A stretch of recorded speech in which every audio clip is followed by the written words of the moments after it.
Olá, meus amigos do YouTube, sejam bem-vindos ao canal Nutrição Temática. Eu sou a Simone Geraldini e hoje é o Dia Mundial do Rim. Para esse dia especial, eu trouxe como convidado aqui do canal o Dr. Tiago Rosa, que é profissional de educação física. Ele também é mestre e doutor e hoje ele é professor na Universidade Católica de Brasília. Tiago, se apresenta um pouquinho melhor para a gente e conta como que surgiu o interesse em atuar nessa área de doenças renais. Muito bem, eu sou o Tiago Rosa, é um prazer estar aqui contigo para falar num dia tão especial.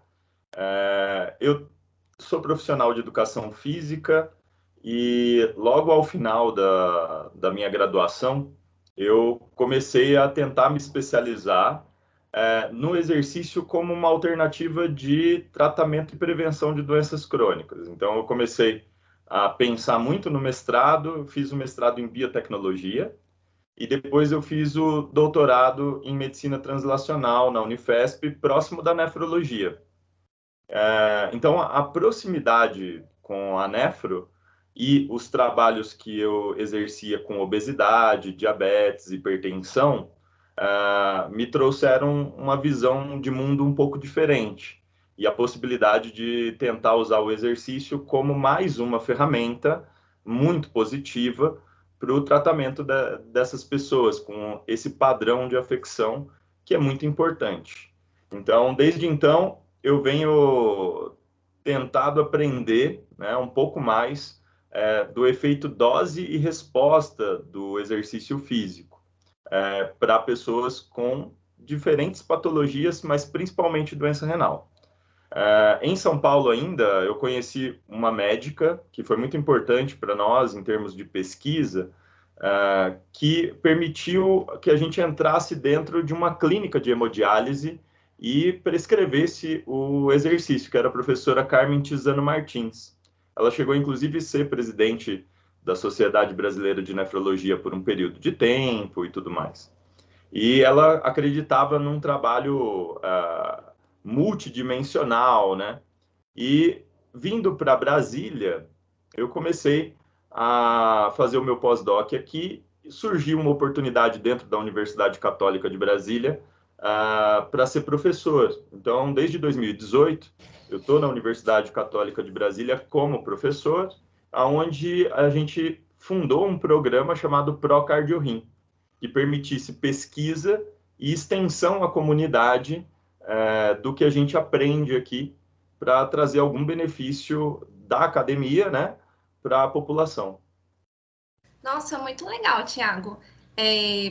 O pessoal que já acompanha aqui, me acompanha no canal, né, sabe que eu fiz o mestrado e o doutorado em nefrologia lá na Unifesp. Durante o meu mestrado e o meu doutorado, meus colegas comentavam sobre você, mas eu ainda não conhecia o Tiago.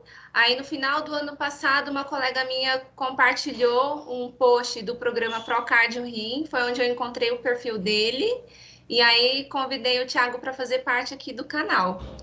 Então é isso. Muito obrigada por ter aceito o meu convite. Vamos relembrar um pouquinho, Tiago, sobre o objetivo da campanha do Dia Mundial do Rim deste ano? Claro. Basicamente, a gente tem um perfil muito importante desse ano, dessa campanha, que é uma campanha de disseminar informações sobre as doenças renais com foco em prevenção, diagnóstico precoce e o tratamento adequado, né, da doença renal.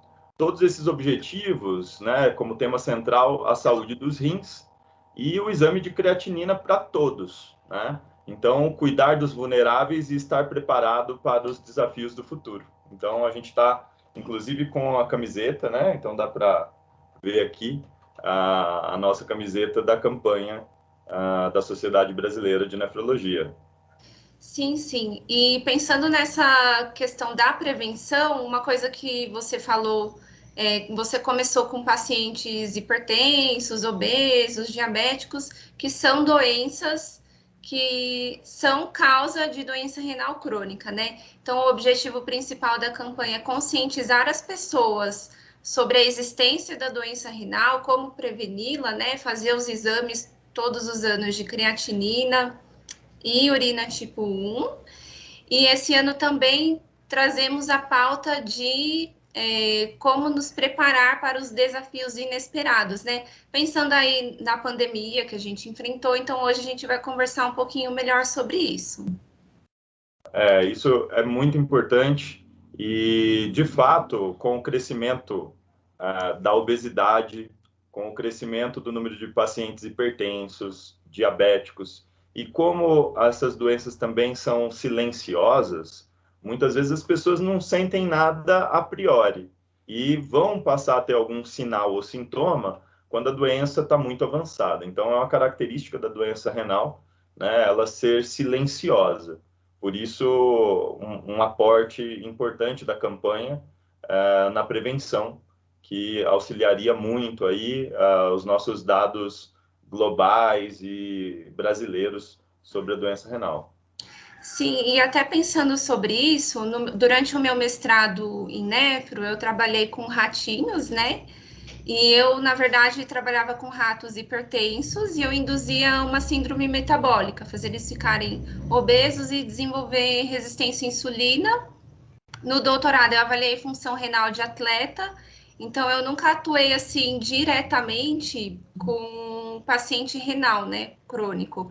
Hoje eu até acompanho alguns, mas recentemente eu entrei numa clínica e eu fiquei assim bem pensativa esses dias, porque eu atendi um rapaz de 20 anos que procurou endócrino para emagrecer, para ficar bonito, né, para se sentir bem com ele mesmo. Aí a endócrino pediu os exames e falou para ele que estava tudo bem, né? E aí eu sou bem observadora, então eu olho cada exame assim com bastante atenção e a creatinina dele estava alterada com 20 anos. E aí eu fiquei pensando, nossa, como foi importante eu aprender sobre a doença renal, porque, por exemplo, esse rapaz ele tem 20 anos. Se ninguém vê que a creatinina dele está alterada, ele vai descobrir quando os rins estiverem quase não funcionando mais, indo para uma hemodiálise, né? Nesse dia eu fiquei bastante feliz, assim, por poder conscientizá-lo e pedir para ele procurar um nefro para acompanhar certinho, né? Então, o objetivo da campanha é também conscientizar não só as pessoas leigas, mas também os colegas de outras áreas, né, Tiago? Sim, por exemplo, a gente tem alguns especialistas em áreas diferentes que às vezes focam muito em algum aspecto, né? O aspecto estético, por exemplo, que não tem nenhum problema, mas por vezes uma avaliação clínica bem acurada acaba sendo importante. Até mesmo dentro da educação física, a preparação física pode levar à doença renal crônica, se as cargas, né, se o volume de treinamento for inadequado. Então, a gente pode trazer consequências muito negativas por um excesso do exercício físico, causando rabdomiólise, né? Então, ou uma pessoa que vai fazer um teste de aptidão física, isso tem que ter um cuidado maior. E agora que as pessoas também a gente observa um crescimento do uso de drogas inadequadas para melhorar o desempenho, tem crescido também o aparecimento de doença renal crônica associada especialmente ao uso de esteroides anabolizantes. Então, alguns pacientes, algumas pessoas se tornam pacientes com doença renal também pelo abuso de drogas. Então, às vezes, a falta de informação pode levar a uma condição bem ruim. Então, acho que a campanha abrange muita coisa em termos de conhecimento geral da população e acho que os profissionais que lidam com múltiplos aspectos e até mesmo a parte de desempenho físico ou estética precisam ficar atentos, porque surgem problemas mais graves. Ah, muito interessante. O meu doutorado foi com atletas, né? E aí, depois eu vou até te mandar para a gente discutir melhor, mas a nossa conclusão foi que o esporte ele não causaria uma doença renal crônica, né? Que a maratona, por exemplo, ela até induz uma lesão renal aguda, bem de leve, mas o próprio corpo recupera, tem uma recuperação, né? Mais cedo que alguns exercícios poderiam causar rabdomiólise, mas eu imaginava que era só assim exercícios durante uma competição assim bem exaustiva. Eu não sabia que durante o treinamento poderia acontecer isso. Por vezes, protocolos muito exagerados o pessoal chama de choque, de blitz, né? Protocolos que geram um desgaste muscular muito grande, muita microlesão, isso Uhum. pode aumentar a produção de algumas toxinas que geram vasoconstrição renal. Então, por exemplo, exercícios físicos feitos a intensidades acima do que antigamente se chamava de limiar anaeróbio, que é quando o lactato sanguíneo começa a aumentar, que é uma marcação de intensidade, de domínio de intensidade. A gente diminui o fluxo sanguíneo renal. Então, se você mantiver o exercício nessa intensidade por muito tempo, você gera uma diminuição, uma espécie de hipóxia no tecido renal. Se a pessoa não treinou para isso, não paulatinamente foi melhorando a sua aptidão física e fizer uma intensidade dessa, isso pode gerar algum tipo de lesão renal aguda que pode evoluir mal. Especialmente se ela tiver, por exemplo, o uso de alguma medicação ou não tiver bem nutrido. Então, por exemplo, o uso de estatinas, né, que serve para o controle do colesterol. Quando a gente recebe um paciente que já tem o uso de estatinas para controlar o colesterol, eu sei que a intensidade do exercício eu preciso ter um cuidado, porque gera mais mialgia, dores articulares, musculares, e tem uma tendência a ter rabdomiólise. Então, eu já sei, por exemplo, que a combinação exercício-estatina pode requerer mais cuidado. Nossa, não sabia disso também. As Bastante estatinas. informação aí, né? E que muitas pessoas ainda não têm conhecimento. Exatamente. Então, o endocrinologista ou cardiologista pode prescrever uma estatina porque a pessoa tem o colesterol alto. Eu não vou prescrever o exercício da mesma maneira que eu prescreveria para uma pessoa que não usa estatina. Estatina. E até o tipo de estatina, o tipo, a marca, né? Se é simvastatina, atorvastatina, fluvastatina, dependendo do tipo, pode causar, ou a dose, pode causar um aumento da chance de ter ou não rabdomiólise com ou sem exercício. Entendi. E, Tiago, você aprendeu essas coisas durante o seu mestrado e doutorado, estudando sozinho por artigo científico? Em geral, eu comecei a aprender muito mais com os artigos científicos para resolução de problemas dentro da clínica. Então, a observação também foi importante. Embora muita informação foi me dada durante o mestrado e doutorado, as informações são de estrito senso, né? São focadas em um problema muito específico. E aí a gente começa a perceber que as pessoas têm problemas diversificados, né? Então, quando você atende o paciente conservador, você tem o que é diabético na linha de base, o que é hipertenso na linha de base, o que toma estatina, o que não toma. E aí a gente começa a perceber e procurar na literatura que, por vezes, a gente encontra revisões de literatura muito interessantes acerca daquele problema. E aí a gente vai aprendendo um pouco, né, sobre esses aspectos e tentando resolver esses pequenos problemas. Queira do paciente que é dito conservador, que tem a doença nos estágios iniciais, então a gente quer evitar a progressão da doença.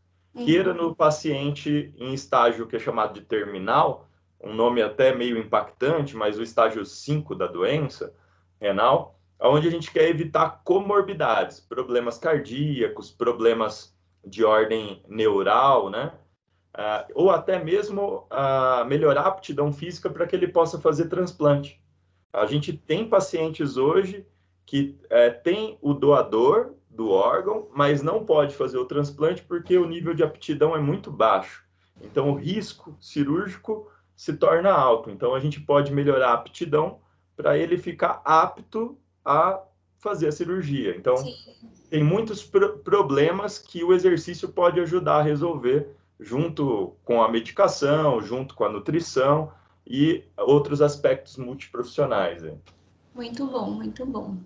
Bom, como a gente começou a falar do programa Pro Cardio Rim, conta pra gente como surgiu o programa Pro Cardio Rim. A partir do momento que eu me tornei professor aqui na Universidade Católica de Brasília, dentro de um programa de pós-graduação, estrito sensu, então formação de mestres, doutores e atender também aos estudantes de diversas graduações, a gente precisava fazer valer, inclusive o que está na Constituição brasileira, para ter uma universidade, que é ensino, pesquisa e extensão. Então, a gente formou a extensão com o objetivo de amplo espectro, né? Como assim, né? O que seria esse amplo espectro? É trabalhar a prevenção e tratamento da doença renal em diferentes estágios, do estágio inicial da doença até o estágio 5, seja o paciente que faz hemodiálise ou transplantado. Então, a gente vai da prevenção até o transplante, aplicando o exercício como forma de auxiliar o paciente a melhorar a sua condição de saúde. E a universidade fornece isso gratuitamente, né, para a comunidade local. Além disso, a gente tem a formação de recursos humanos, de profissionais que acabam difundindo e sendo admitidos em centros de saúde, queira que são hospitais, clínicas na região. Então, aqui no Distrito Federal, a gente tem uma difusão um pouco maior em diversas clínicas, clínicas grandes, multinacionais, ou clínicas particulares, hospitais. Então, a gente já tem um processo do exercício como parte fundamental do tratamento do paciente com doença renal em vários centros. Nossa, muito legal. Então, cada mestre e doutor que tem essa experiência com você, que é seu aluno, acaba difundindo esse conhecimento, né? Essa é a principal ideia, que o egresso leve o conhecimento profissional dele para que ele melhore a sua condição na carreira e também use isso em amplo espectro fora daqui, fora da universidade, fora da academia. Sim, sim. E, Tiago, conta pra gente qual a importância da multidisciplinaridade dentro de um programa desse nível, né? Dessa grandeza. Isso é fundamental. A conversa entre profissionais diferentes, então a fisioterapia, a nutrição, a educação física, a medicina, biomedicina, entre outros profissionais, psicólogos, é fundamental. Porque, eventualmente, a gente tem problemas para resolver. O paciente, às vezes, tem depressão, às vezes o paciente ele tem um problema muito específico cardiovascular, ele precisa de uma medicação que altera o efeito do exercício. Por vezes, a gente precisa conversar entre os diversos profissionais para saber a melhor conduta. Então, um paciente tem um problema respiratório importante, então o fisioterapeuta pode atuar muito bem para resolver primeiro esse problema respiratório, para depois eu aplicar um determinado tipo de treino. Ou o físio pode me apontar, olha, essa situação aqui do paciente requer o cuidado tal no treinamento, né? Assim como eu posso auxiliar o fisioterapeuta na periodização, ou seja, depois que reabilita, o que o paciente vai fazer, né? Então, pode periodizar o treinamento. O nutricionista pode me alertar que está faltando alguma coisa na dieta do paciente, por isso pode atrapalhar, por exemplo, o rendimento do treino. Micronutriente está ruim, né? Determinado micronutriente. Ou então algum macronutriente está faltando, né, na dieta. Assistente social é super importante para avaliar condições socioeconômicas. Tem pacientes que são vulneráveis, então precisam de um atendimento. Não adianta eu aplicar o treinamento, o paciente nem tem o que comer direito. Então, isso fica mais complicado. Eu preciso do assistente social. Médico nem se fala, porque eu preciso, inclusive, do nefrologista, por vezes, de outras especialidades, o endócrino, o cardiologista, para atender alguma necessidade específica. Esses pacientes são pacientes que cada um deles tem um universo diferente. Então, a gente precisa pensar que não adianta eu prescrever o mesmo padrão de treino para todo mundo, que alguns pacientes não vão ser atendidos. Então, múltiplos profissionais permitem adequar, ajustar os protocolos de treino ou até mesmo ajustar o atendimento, né? O atendimento psicológico, psiquiátrico, nutricional, do fisioterapeuta, dependendo da necessidade do paciente. Tiago, isso que você falou é muito importante e eu estava lembrando aqui de um paciente meu, ele está com 19% da função renal, ele é diabético não controlado, tem 60 anos, e ele ficou bastante preocupado por conta da restrição proteica, uma vez que ele é renal conservador. E aí eu queria saber se você pode falar um pouquinho para a gente desse link entre nutrição e exercício para um paciente conservador ou até mesmo em pacientes que estão na diálise. Nessa questão, eu vou fazer exercício, mas eu não vou precisar de mais proteína? Como assim eu vou comer pouca proteína e vou ter que fazer exercício? Né? Eu falei para o meu paciente que é super importante ele fazer o exercício, justamente porque tem essa restrição proteica, mas que tem que ser um profissional do movimento que entenda sobre a doença renal. Perfeito. Em geral, uma dieta com muita proteína pode aumentar bastante a quantidade de toxinas urêmicas.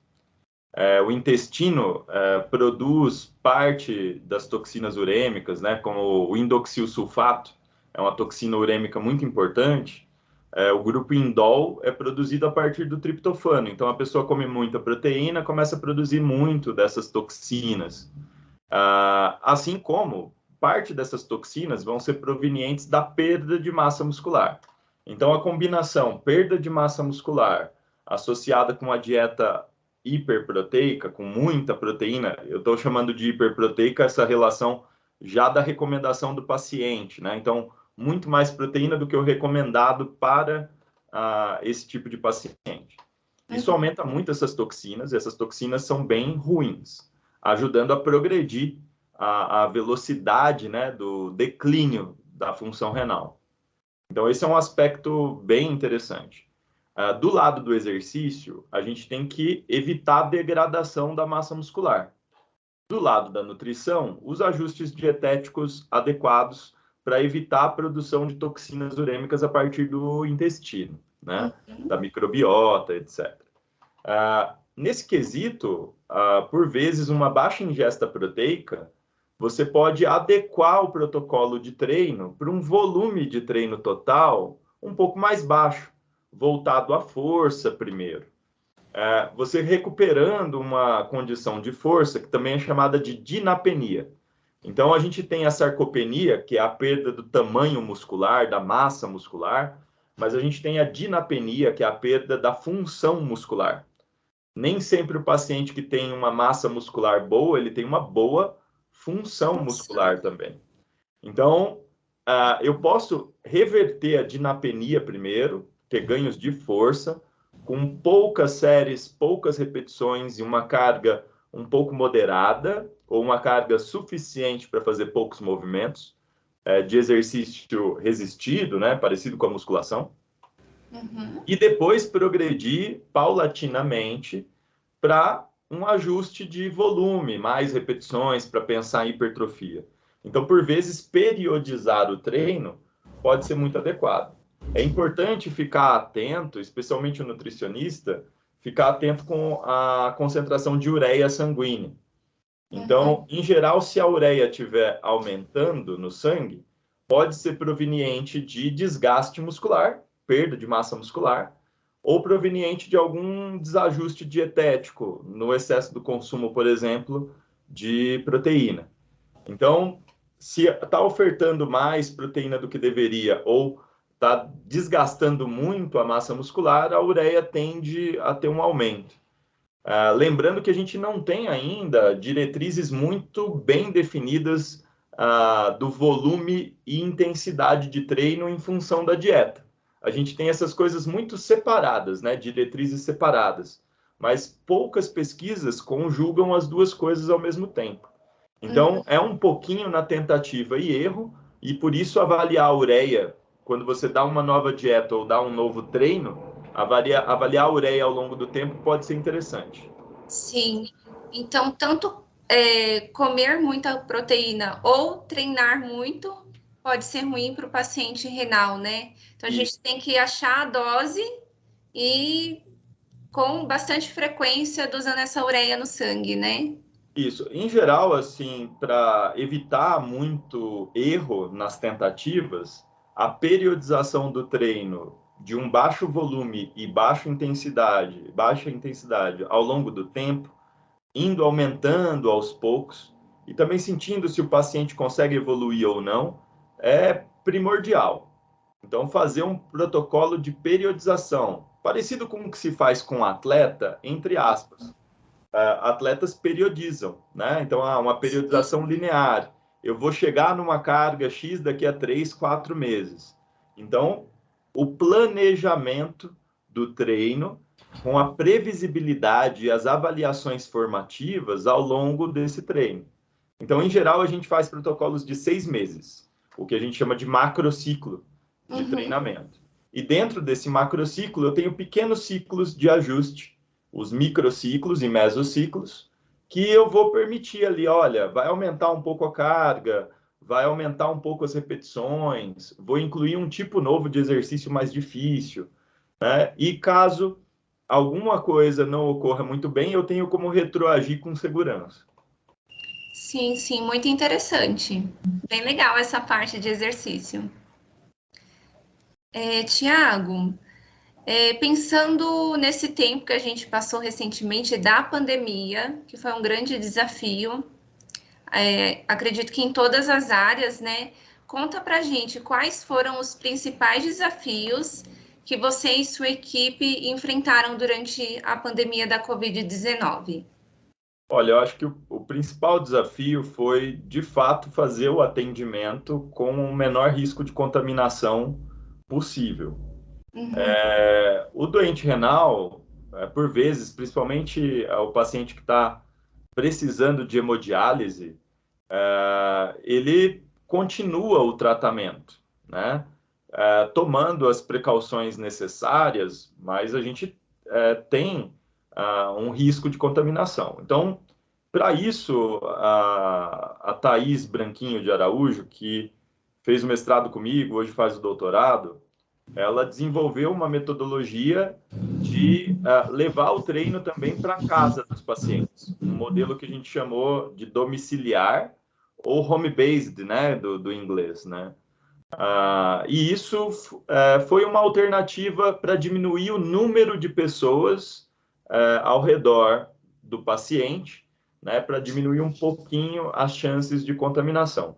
O que foi muito positivo nesse período de pandemia, mas também é muito positivo para aqueles pacientes que ainda têm algum nível de constrangimento, de adesão do treino nos ambientes da clínica ou têm vergonha, ou às vezes não se sentem muito bem de realizar o exercício próximo de outras pessoas. Então, a gente tentou trabalhar um protocolo domiciliar, foi até publicado uma parte desse trabalho no final do ano passado, né?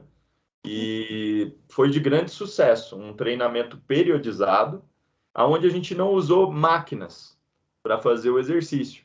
A gente usou elásticos, o que também tornou a prescrição um pouco mais barata, né? Então, o prescritor, o fisioterapeuta, o profissional de educação física, ele consegue levar um material que pode ser lavado, pode ser higienizado, sem grandes dificuldades, é totalmente portátil e permite um benefício bastante razoável dos protocolos de treino, usando calistenia, o peso do próprio corpo para fazer alguns exercícios, e o uso de elásticos que dá para acoplar a condição da casa de muitas pessoas. Né? A prescrição remota, a prescrição individual domiciliar. Então, embora a gente tivesse uma condição difícil, é possível levar materiais para o paciente em casa, fazer um treinamento do paciente e da família para auxiliar o paciente a conseguir fazer o exercício em casa com o menor contato possível de pessoas nesse momento. Então, foi uma alternativa que a gente aprendeu, né, inicialmente a aplicar esse treino domiciliar e que rendeu bons frutos nesse período. A gente percebeu que dá certo, é uma alternativa viável. Também para diminuir a contaminação das pessoas que são prescritoras, né? E também não ir no ambiente da clínica diretamente, porque o ambiente da clínica tinha um número grande de pessoas ali, de profissionais e pacientes, então a aplicação domiciliar parece ser uma alternativa bem interessante no período da pandemia. Além disso, a gente trabalhou bastante com a psicologia, avaliar essa questão também da ansiedade, depressão, que aí uma outra estudante, que é a Liz, desenvolveu protocolos voltados a melhorar essa condição também dos sintomas de depressão, que foi um quadro muito vigente no período da pandemia. O isolamento social aumentou bastante o risco ali do indivíduo desenvolver, né, doenças de ordem da ansiedade, depressão, por exemplo. Sim, sim. Pelo próprio isolamento, né, Tiago? E além desse período da pandemia, durante o tempo que você está nesse programa na Universidade de Brasília, vocês tiveram outros desafios tão grandes quanto uma pandemia? Um dos principais desafios é a adesão e aderência do paciente aos protocolos de exercício. Então, fazer com que o paciente entre num protocolo de exercício, fazer com que ele permaneça num protocolo de exercício e fazer com que os centros de atendimento ao paciente admitam esse tipo de protocolo dentro do seu ambiente. Então, a gente tem clínicas parceiras que entendem que a prescrição do exercício é salutar para o paciente. Entendem que melhora, inclusive, questões econômicas, né? O gasto do paciente diminui consideravelmente, né? A gente também tem que convencer a família do paciente e o paciente para manter os protocolos de exercício nessas condições. Esse é um desafio que há muito tempo existe, não é um desafio de hoje, e obviamente que a pandemia agrava um pouco disso, né? Então, as clínicas ficam com medo de uma equipe entrar dentro da clínica, os pacientes passam a ter medo de serem atendidos e ter risco de contaminação. Então, acho que o desafio da adesão à aderência dos protocolos e a inserção dos protocolos em clínicas, ambulatórios, é talvez a principal dificuldade. A gente sabe que ajuda, mas a gente encontra resistência ainda por parte tanto do paciente, da família, do paciente, quanto dos grandes centros, né, de atenção ao paciente. Sim, sim. Eu acho, inclusive, que é algo assim cultural, né? Porque a gente enxerga, a gente não, né? Mas a sociedade enxerga o educador físico, o profissional de educação física, como alguém que vai prescrever exercício para alguém saudável, né? Então as pessoas não têm essa consciência de que o exercício também tem essa função na clínica, né? Para melhorar a saúde, inclusive é essencial, porque a massa muscular é essencial. A gente tem vários estudos já mostrando, né, Tiago, que a massa muscular, quando baixa, é fator de risco para o agravamento de diversas doenças, né? A gente mesmo produziu um artigo no ano passado, que a gente acompanhou um número grande de pacientes sarcopênicos e não sarcopênicos. A mortalidade e o número de internações é muito maior para pacientes sarcopênicos. Uhum. Inclusive, um dos trabalhos, que foi de um pesquisador, parceiro nosso, fez o pós-doutorado aqui comigo, que é o André Gadelha, ele produziu um artigo muito interessante falando da sarcopenia e o risco de mortalidade. O Hugo Correia, ele mostrou, faz o doutorado aqui comigo, fez o mestrado, ele mostrou que o número de internações é muito mais alto, né, para os pacientes sarcopênicos, com pouca massa muscular. Então, basicamente, pouca massa muscular e pouca força, sarcopenia e dinapenia, respectivamente, estão associados a maior custo, porque um paciente que interna pelo SUS, ele vai ter uma diária de R$ 1.800 numa UTI, por exemplo. Um paciente que interna num sírio-libanês vai ter um custo muito maior. Então, queira para os cofres públicos ou queira para quem financia a saúde privada, pacientes com maior nível de atividade física, maior massa muscular e maior força tendem a ter um custo menor, né? Então, esse é um aspecto muito interessante. E também o impacto de mortalidade, né? Os pacientes sarcopênicos, eles tendem a ter maior risco de morte quando comparados aos não sarcopênicos. Isso não só no nosso estudo, mas em estudos em outros lugares do mundo tem mostrado isso, né? Com populações ainda maiores, mostrando essa questão da aptidão física associada a desfecho. Aptidão física ruim, pior desfecho, né, para o paciente. E não só a pouca massa muscular, mas também perder a função, né, muscular, Exato. que é a dinastenia, é isso? Dinapenia. Ah, dinapenia.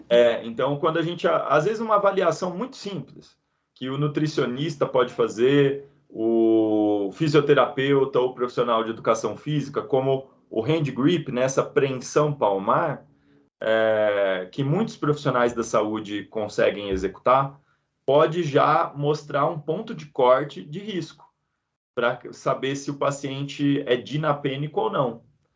Inclusive, tem a obesidade dinapênica, que é o paciente que tem uma quantidade maior de gordura corporal e tem pouca força. Você com a medida da cintura do paciente, mais a medida de força de preensão palmar, que não demora muito tempo para fazer e não é muito caro, você já consegue classificar a dinapenia e a obesidade dinapênica. E você pode prever o estado inflamatório, o risco de desenvolver alguma comorbidade, ou então até o maior risco de morte para esses pacientes. Sim, sim. Tiago, e para os profissionais que não têm o dinamômetro de preensão manual, tem algum teste que poderia substituir? Tem. Não vou dizer que são testes mais fáceis, mas que outros profissionais saberiam executar de alguma maneira. Geralmente, testes de força máxima ou de repetições máximas podem ser realizados, com auxílio, inclusive, de aplicativos. Então, Uhum. existem aplicativos que você coloca a carga para um exercício simples, como, por exemplo, o supino, a rosca direta unilateral, por exemplo, extensão de joelho, algum exercício para alguma articulação e grupo muscular específico, você usa uma carga para fazer um número de repetições máximas. Ao atingir aquelas repetições, ele calcula a sua força máxima. Então, é possível utilizar outros testes para prever esse risco também. Mas os dinamômetros, eles aos poucos estão ficando um pouco mais Mais acessíveis, em conta, né? está se popularizando, e às vezes não precisa ser um dinamômetro caro, mas pelo menos um dinamômetro que dê alguma referência razoável em quilograma-força de preensão palmar, já é muito bom. Uhum. Não precisa necessariamente ter artigo científico com a marca do dinamômetro. Não, não, acho que não precisa ser uma marca específica, aquele mais usado, né? Pode ser uma marca que tenha alguma validação, né? Então, de repente, apresentar, às vezes o próprio fabricante apresenta alguma validação razoável para alguma população, pelo menos para ter uma referência, né? Sim, sim. Pode ter algum erro, alguma margem de erro, mas geralmente o paciente que é fraquinho, geralmente ele vai apresentar menores níveis. Para a nossa população estudada, a gente encontrou 18 quilogramas força como uma medida de ponto de corte entre aqueles que tiveram pior desfecho, abaixo de 18 quilogramas força, e melhor desfecho acima de 18. Uhum. Na China, por exemplo, para mulheres, 10,5, abaixo de Nossa. 10,5, acima de 10,5 para a população com doença renal. Uhum. Então, pode variar um pouquinho De também. acordo com a população. Curioso, né? Então, para homem, na China, tem um trabalho de 20,2, alguma coisa assim. Para mulher, 10,5, né, quilograma força.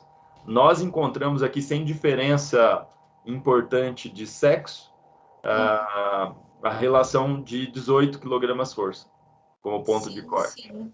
Muito bom, muito bom. Tiago, vamos para a última pergunta? Claro.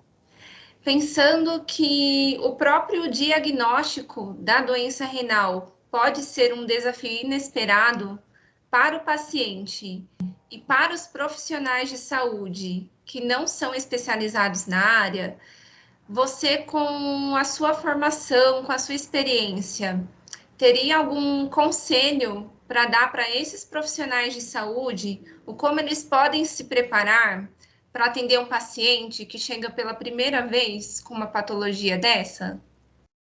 Olha, realmente para a doença renal a gente não tem diretrizes muito específicas de exercício.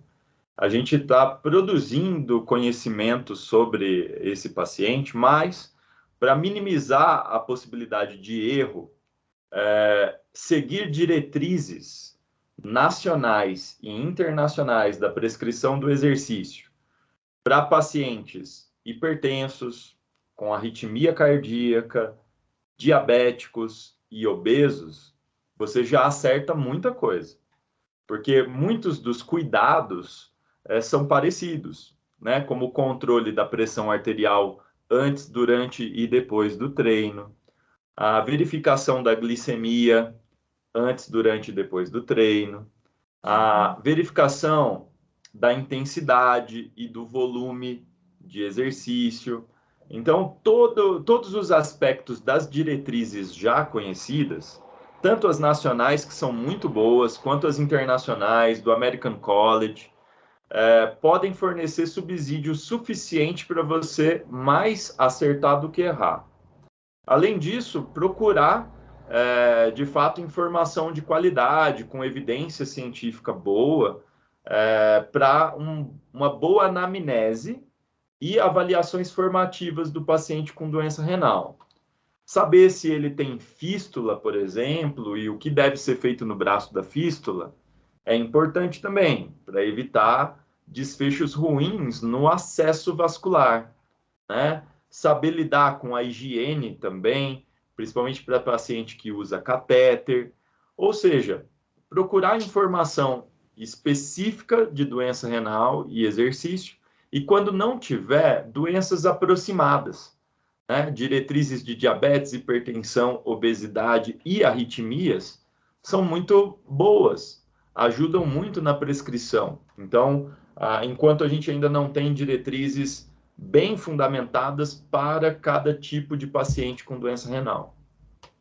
Sim, sim. Na nutrição a gente tem diretrizes, né? Na nutrição o conhecimento ele já é mais consolidado e Muito mais. também a gente tem algumas nutricionistas muito boas que disponibilizam cursos de curta duração, mas realmente na parte de exercício físico eu acho que é um pouquinho mais complicado, né? Mais difícil de fazer pesquisa também é de grande porte. A boa parte das pesquisas com exercício são pesquisas experimentais, né? Então, não abrange ampla população. Então, por exemplo, até alguns questionamentos, né, que a gente levantou sobre o nível socioeconômico de cada paciente, como é que é prescrever exercício para um paciente que é do SUS, que é de convênio, são questões que a gente ainda está em aberto, né, para responder, e os nossos protocolos não são tão grandes a ponto da gente poder falar que a prescrição adequada é esse protocolo aqui, é o protocolo A ou B. Então, por enquanto, a gente tem algumas pistas que nos ajudam a fazer uma prescrição mais segura, mas ainda não é o ideal em termos de evidência, né? A evidência de exercício ainda é pobre, né, para pacientes com doença renal, e por isso que eu tento avançar um pouquinho em alguns aspectos para descobrir as doses ideais aí do exercício para cada tipo de paciente, né? Sim, sim. Muito bom, Tiago. Adorei o nosso bate-papo. Foi bastante construtivo, aprendi bastante coisas com você. E eu acho incrível a área da educação física ter essa função na clínica, né? Aqui no canal, ano passado, eu entrevistei o Raoni, que você conhece, né? Ele comentou de você também no vídeo. E também tem um vídeo de exercício voltado para a dor crônica. E eu acho que cada vez mais os profissionais de educação física devem abraçar a área da clínica, tratar pacientes com doença renal, com pressão alta, diabetes, obesidade, enfim. Muito obrigada por ter aceito o meu convite. Quer deixar uma palavra final para os nossos telespectadores?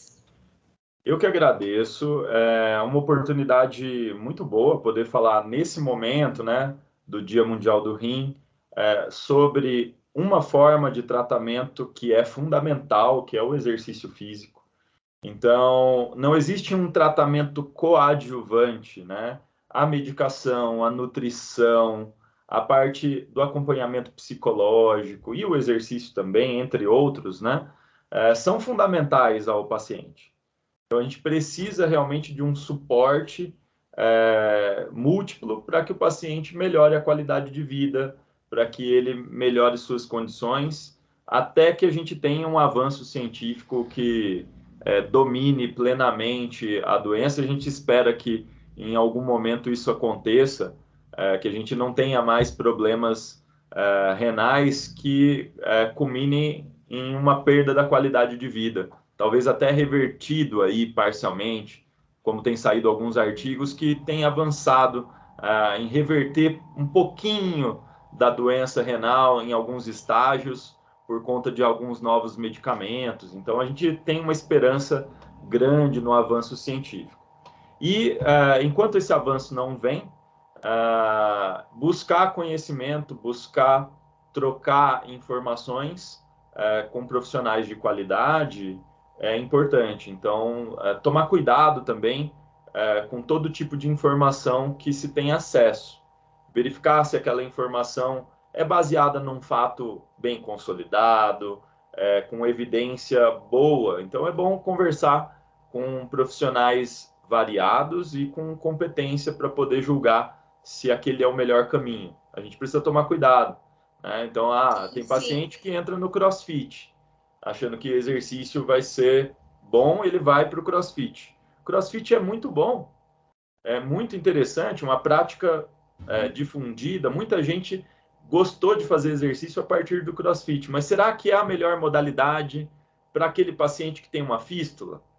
Às vezes não, às vezes precisa de uma adaptação, às vezes eu não tenho um professor só para aquele paciente na aula, né? Não está tão individualizado, então a gente precisa tomar cuidado com as prescrições que a gente pode ter por aí, né? Consultar profissionais para saber se está no caminho certo. Sim, muito bom. Eu vou deixar o arroba do seu Instagram aqui na descrição do vídeo. Quem tiver alguma dúvida pode perguntar para você no Instagram, né? Com certeza. Na medida do possível, eu respondo a todos. Às vezes eu demoro um pouquinho pelo volume, pelo fluxo de atividades, mas uma hora eu respondo. Sim, sim, muito bom, muito obrigada. Obrigado a você. Ficamos por aqui, até mais. Até logo mais.